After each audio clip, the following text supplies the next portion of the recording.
ದೇಶದ ಎರಡನೇ ದೊಡ್ಡ ಕ್ರಿಕೆಟ್ ಸ್ಟೇಡಿಯಂಗೆ ಸಿದ್ದರಾಮಯ್ಯ ಶಂಕುಸ್ಥಾಪನೆ. ಬೆಂಗಳೂರಿನ ಸೂರ್ಯನಗರ 4ನೇ ಹಂತದಲ್ಲಿ ಕ್ರಿಕೆಟ್ ಸ್ಟೇಡಿಯಂ ನಿರ್ಮಾಣ. 75 ಎಕರೆ ಪ್ರದೇಶದಲ್ಲಿ 80,000 ಆಸನಗಳನ್ನೊಳಗೊಂಡ ಕ್ರೀಡಾಂಗಣ. 943 ಕೋಟಿ ರೂಪಾಯಿ ವೆಚ್ಚದಲ್ಲಿ ಕರ್ನಾಟಕ ಹೌಸಿಂಗ್ ಬೋರ್ಡ್ನಿಂದ ನಿರ್ಮಾಣ. ಭೂ ಮಾಲೀಕರಿಗೆ ಮತ್ತು ಸಾರ್ವಜನಿಕರಿಗೆ ನಿವೇಶನ ಹಂಚಿಕೆ ಕಾರ್ಯಕ್ರಮ. ಬೆಂಗಳೂರಿನಲ್ಲಿ 2ನೇ ಅಂತಾರಾಷ್ಟ್ರೀಯ ಕ್ರಿಕೆಟ್ ಸ್ಟೇಡಿಯಂಗೆ ಶಂಕುಸ್ಥಾಪನೆ.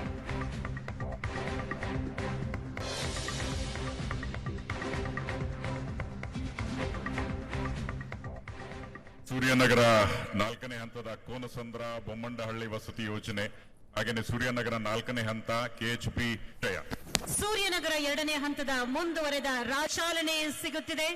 ಈ ಲಾಟರಿ ಮೂಲಕ ನಿವೇಶನ ಹಂಚಿಕೆಗೆ ಚಾಲನೆ. ನಿಮ್ಮೆದುರಿನಲ್ಲಿ ಅನಾವರಣಗೊಂಡಿದೆ ಕರ್ನಾಟಕ ಗೃಹ ಮಂಡಳಿಯ ವಿವಿಧ ಯೋಜನೆಗಳ. ಅಹಮದಾಬಾದ್ನ ಮೋದಿ ಸ್ಟೇಡಿಯಂನ ನಂತರ ಹೆಚ್ಚು ಸಾಮರ್ಥ್ಯದ ಒಂದು ಕ್ರಿಕೆಟ್ ಸ್ಟೇಡಿಯಂ ಅನ್ನ ಬೆಂಗಳೂರಿನಲ್ಲಿ ನಿರ್ಮಾಣಿಸಲಾಗ್ತಾ ಇದೆ. ಇದರ ಶಂಕುಸ್ಥಾಪನೆ ಇವತ್ತು ನೆರವೇರಿರುವಂತದ್ದು. ದೇಶದ 2ನೇ ಅತಿ ದೊಡ್ಡ ಸ್ಟೇಡಿಯಂನ ಶಂಕುಸ್ಥಾಪನೆಯನ್ನ ನೆರವೇರಿಸಿದ್ದಾರೆ ಸಿಎಂ ಸಿದ್ದರಾಮಯ್ಯನವರು. 80,000 ಆಸನಗಳನ್ನು ಒಳಗೊಂಡಿರುವಂತಹ ಸ್ಟೇಡಿಯಂ ಇದಾಗಿರುತ್ತೆ. ಈ ಮುಂಚೆ ಸ್ಟೇಡಿಯಂ ನಿರ್ಮಾಣದ ವಿಚಾರವಾಗಿ ಸಾಕಷ್ಟು ಆಕ್ರೋಶಗಳು ಕೂಡ ವ್ಯಕ್ತವಾಗಿತ್ತು.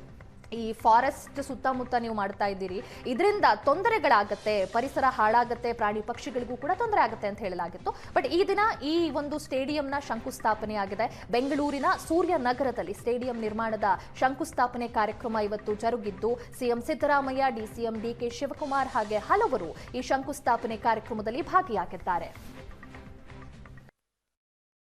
ಇಡೀ ದೇಶದಲ್ಲಿ ದೊಡ್ಡ ಯಾವುದನ್ನ ಇಂಟರ್ನ್ಯಾಷನಲ್ ಸ್ಟೇಡಿಯಂ ಇದೆ ಅಂದ್ರೆ ಅದು ಗುಜರಾತ್ ಬಿಟ್ರೆ ನನ್ಗೆ ಇವತ್ತು ಬಹಳ ಸಂತೋಷನ ತಂದಿರೋದಂದ್ರೆ ಇವತ್ತು 2ನೇ ರಾಜ್ಯದಲ್ಲಿ ನಮ್ಮ ಕರ್ನಾಟಕದಲ್ಲಿ 2ನೇ ದೊಡ್ಡ ಮಟ್ಟದಲ್ಲಿ ಇಂಟರ್ನ್ಯಾಷನಲ್ ಸ್ಟೇಡಿಯಂ 80,000 ಕೆಪಾಸಿಟಿ ಇದು ಇಲ್ಲಿ ಆಗ್ತಾ ಇರೋದು ನನಗೆ ತುಂಬಾ ಸಂತೋಷನ ತಂದಿದೆ.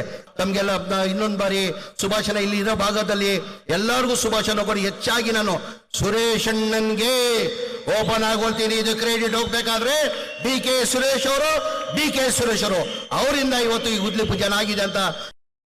ಇಡೀ ದೇಶದಲ್ಲಿ ದೊಡ್ಡ ಯಾವುದನ್ನ ಇಂಟರ್ನ್ಯಾಷನಲ್ ಸ್ಟೇಡಿಯಂ ಇದೆ ಅಂದ್ರೆ ಅದು ಗುಜರಾತ್ ಬಿಟ್ರೆ ನನ್ಗೆ ಇವತ್ತು ಬಹಳ ಸಂತೋಷನ ತಂದಿರೋದಂದ್ರೆ ಇವತ್ತು 2ನೇ ರಾಜ್ಯದಲ್ಲಿ ನಮ್ಮ ಕರ್ನಾಟಕದಲ್ಲಿ 2ನೇ ದೊಡ್ಡ ಮಟ್ಟದಲ್ಲಿ ಇಂಟರ್ನ್ಯಾಷನಲ್ ಸ್ಟೇಡಿಯಂ 80,000 ಕೆಪಾಸಿಟಿ ಇದು ಇಲ್ಲಿ ಆಗ್ತಾ ಇರೋದು ನನಗೆ ತುಂಬಾ ಸಂತೋಷನ ತಂದಿದೆ. ತಮ್ಗೆಲ್ಲ ಇನ್ನೊಂದು ಬಾರಿ ಶುಭಾಶನ. ಇಲ್ಲಿ ಇರೋ ಭಾಗದಲ್ಲಿ ಎಲ್ಲರಿಗೂ ಶುಭಾಶನ ಕೊಡಿ. ಹೆಚ್ಚಾಗಿ ನಾನು ಸುರೇಶ್ ಅಣ್ಣನ್ಗೆ ಓಪನ್ ಆಗೋಳ್ತೀನಿ. ಇದು ಕ್ರೆಡಿಟ್ ಹೋಗ್ಬೇಕಾದ್ರೆ ಡಿ ಕೆ ಸುರೇಶ್ ಅವರು ಅವರಿಂದ ಇವತ್ತು ಈ ಗುದ್ಲಿ ಪೂಜೆ ಆಗಿದೆ ಅಂತ.